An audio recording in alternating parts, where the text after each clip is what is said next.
Selanjutnya kita bahas gaya normal.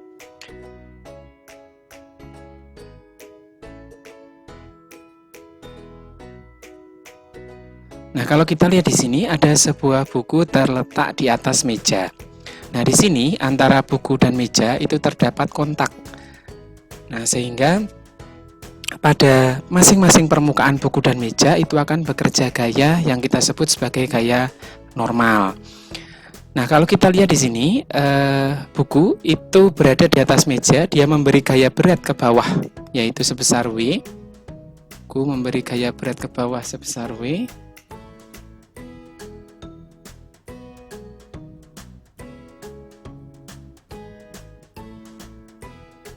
Ya, di sini buku memberi gaya berat yaitu W. Kemudian meja itu memberikan gaya normal terhadap buku. Sehingga pada buku di sini terdapat dua buah gaya yaitu N dan W. Kalau kita gambarkan dari samping, maka bentuknya jadi seperti ini.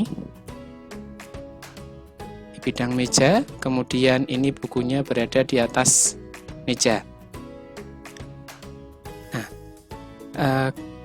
Di sini buku memberikan gaya berat ke bawah sebesar W. Lalu meja ini memberi gaya terhadap buku, yaitu gayanya gaya normal. Nah, kalau kita perhatikan di sini antara arah dari gaya normal dan bidang meja itu arahnya adalah tegak lurus, sehingga pengertian dari gaya normal itu sendiri adalah gaya yang arahnya tegak lurus terhadap bidang yang digunakan untuk meletakkannya. Ini kalau bidangnya berupa bidang yang mendatar. Lalu bagaimana jika benda tersebut berada pada bidang miring? Pada gambar di tengah ini, benda dia berada pada bidang miring dengan sudut kemiringan tertentu. Sudut kemiringannya misalkan kita tuliskan di sini alfa. Sudut alfa. Nah, maka di sini gaya normal tadi pengertiannya adalah gaya yang arahnya tegak lurus terhadap bidang. Dengan demikian, arah dari gaya normal itu tegak lurus terhadap bidang miring yang ini. Maka arahnya miring ke kanan atas. Nah, kalau untuk menentukan besarnya gaya normal pada bidang yang ini, bidang miring ini, maka kita perlu menguraikan dulu W ini ke arah sumbu X dan sumbu Y. Kalau kita uraikan, W-nya ini ke arah sumbu X dan sumbu Y. Kita uraikan ke sebelah sini. Nah, ini adalah W, Y. Kemudian yang ini adalah X.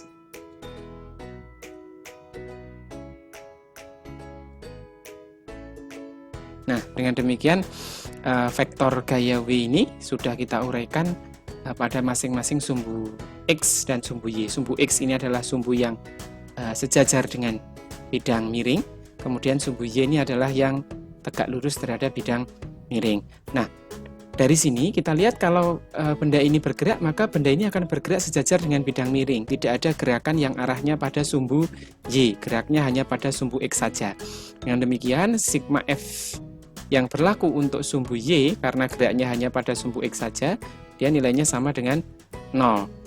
Nah, kalau kita lihat di sini pada sumbu Y yang sebelah sini, ini ada dua gaya, yaitu gaya N, gaya normal, dan WY.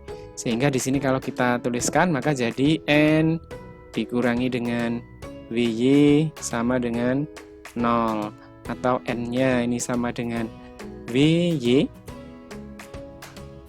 Nah, dengan menggunakan trigonometri, sudut alfa di sini nanti akan nilainya sama dengan sudut alfa di sini. Nah, sudut alfanya sama, sehingga di sini WY itu letaknya ada di samping dari vektor W. Kalau dia berada di samping dari vektor W atau di samping dari sudut alfa di sini berada di sampingnya, maka kita bisa gunakan cos. Nah, dengan demikian N-nya ini sama dengan W cos alfa. Nah, inilah adalah besarnya gaya normal ketika dia berada pada bidang miring. Kalau untuk yang tadi, untuk gambar yang awal tadi, ketika berada pada bidang datar, maka di sini besarnya gaya normal sama dengan gaya berat W. Nah, kemudian untuk ketika dia berada pada bidang vertikal, maka di sini gaya normalnya arahnya tegak lurus terhadap bidang vertikal ini, sehingga kalau dari gambar ini arahnya ke kiri ya. Kemudian balok ini sebenarnya juga memberikan gaya normal ke arah kanan terhadap dinding. Kita sebut sebagai N aksen. Nah, besarnya gaya normal ini sama dengan besarnya gaya N aksen.